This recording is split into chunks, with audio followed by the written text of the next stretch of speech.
Me now in New York Regional Director for the Anti-Defamation League, Scott Richman. Scott, thank you.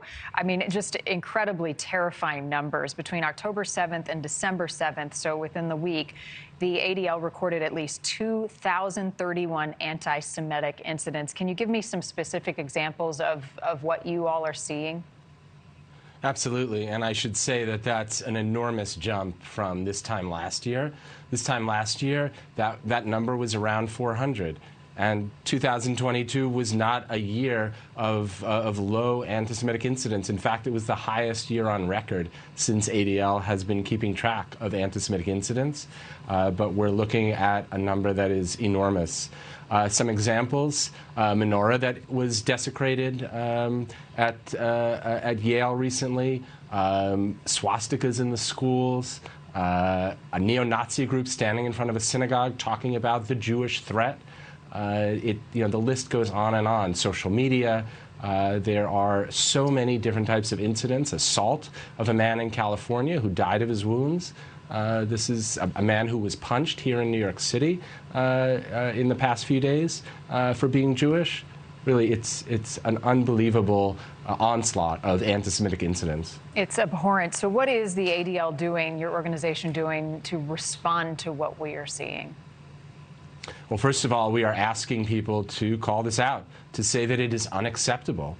We have the example last week of the 3 university presidents who made the statement that they would not necessarily consider calling for genocide of Jews to be something that violates their code of conduct. That is unacceptable, and we press those universities and every other university. You may have seen that several universities have now preemptively written to say that they consider genocide to be a violation, and really genocide of any group, not just the Jewish community, genocide of any group to be a violation of their policies. I received a letter personally from the president of NYU on Friday letting me know this fact.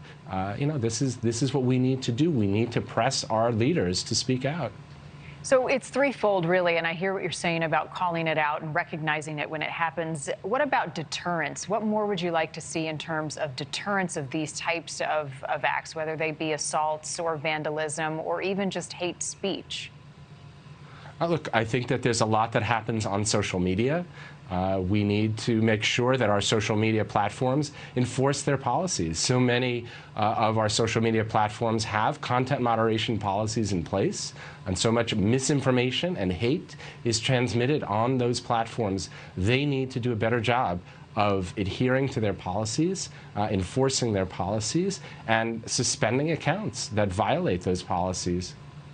And another component of this is accountability, right? Consequences for those who carry out these acts. Have they been stiff enough in your mind? What would you like to see? I would certainly like to see more. Social media is one example, but there are many, many other examples. We see on college campuses. Of those 2,000 incidents, 400 of them took place on college campuses. We see so many violations of the policies, of the codes of conduct of college campuses and across the nation. And I'd like to see that the university presidents are enforcing those codes of conduct the way they would for any other group. We heard a moment ago the FBI warning all Americans to be vigilant, particularly those of the Jewish faith, when we gather for holidays and events with family and friends. As we look at potential targets, what concerns you the most in the next few weeks as we approach the new year? I could answer that with 2 words, and that's the fact that words matter. Words matter. We've seen this time and time again. There is so much rhetoric out there. There's so much anti-Semitic rhetoric and other forms of hate.